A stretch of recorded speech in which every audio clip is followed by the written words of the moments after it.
बिस्मिल्लाहिर्रहमानिर्रहीम। अस्सलाम वालेकुम।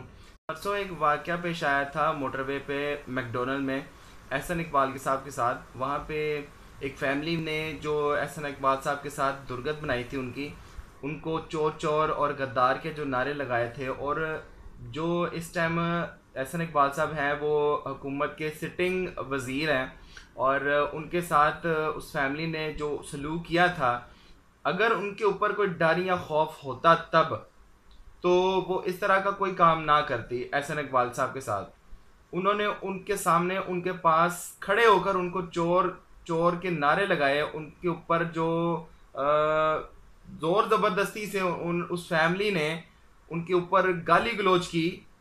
और होना भी यही चाहिए था कि आप जहाँ पे निकले आपके साथ यही सलूक हो, क्योंकि आपने जो मुल्क के साथ किया ना वो ठीक नहीं किया, आपके साथ यही होना चाहिए। लेकिन मसला ये है कि यहाँ पे पाकिस्तान में आप लोगों की चलती है। नवाज शरीफ के साहब के साथ एमन फील्ड अपार्टमेंट में जो बाहर उनके साथ रोज़ाना का सलूक होता है, वहाँ रोज़ाना पाकिस्तानी जो हैं वो वहाँ पे आकर उनको चोर चोर गद्दार कहते हैं।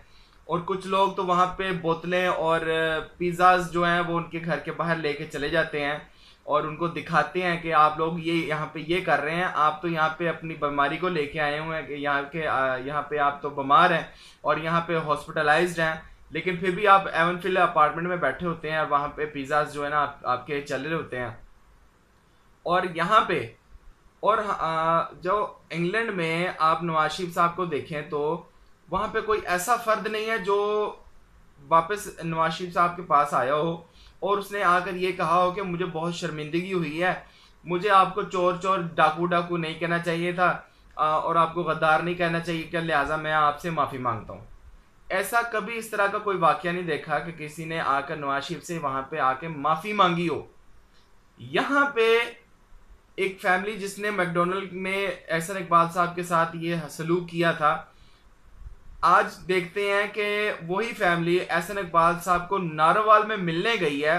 नारोवाल में जो एहसन इकबाल साहब का घर है वहाँ पे आकर उसको मिलते हैं, वहाँ पे आकर एहसन इकबाल साहब के साथ अपने किए हुए सलूक पर शर्मिंदगी का इजहार करते हैं और माफ़ी मांगते हैं कि हमने सर आपके साथ बहुत ज़्यादती की है, बहुत ऐसा नहीं करना चाहिए था, हमें किसी पब्लिक प्लेस पे आपको इस तरह जलील नहीं करना चाहिए था। आप लोग पाकिस्तानी अवाम को कितना बेवकूफ़ बनाएंगे?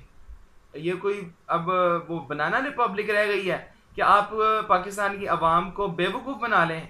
अब ये आपके लोगों के लिए बहुत मुश्किल है।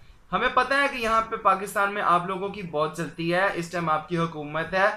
आप उस फैमिली को प्रेशराइज करते हो कि आप जो है वो इस तरह का किसी ट्वीट में आओ या किसी न्यूज़ में आओ, हमसे आके माफ़ी मांगो और ये कहो कि हमने आपके साथ सलूक जो है वो गलत किया है। हम जानते हैं पुलिस में आपका बहुत असर रसूख है, पंजाब की पुलिस आपकी गुंडा पुलिस है, आप उसको इस्तेमाल करते हो, उस फैमिली को थ्रेट करते हो। इधर तो बड़े बड़े सेलिब्रिटीज़ को जो है ना आपने हरासा कर देते हो, तो वो तो एक छोटी सी फैमिली थी बेचारी, और उसको आपने ये सलूक किया उसके साथ, उसको प्रेशराइज किया, उनके ऊपर प्रेशर डलवाया और उसको संगीन किस्म के जो नताइज हैं उसकी धमकी दी है कि हम आपके साथ ये सलूक करेंगे, और उसको अपने वो प्रेशराइज करके उससे माफ़ी मंगवाई है और उसके बाद ख़बर चलवाई है कि उस फैमिली ने जो माफ़ी मांग ली है।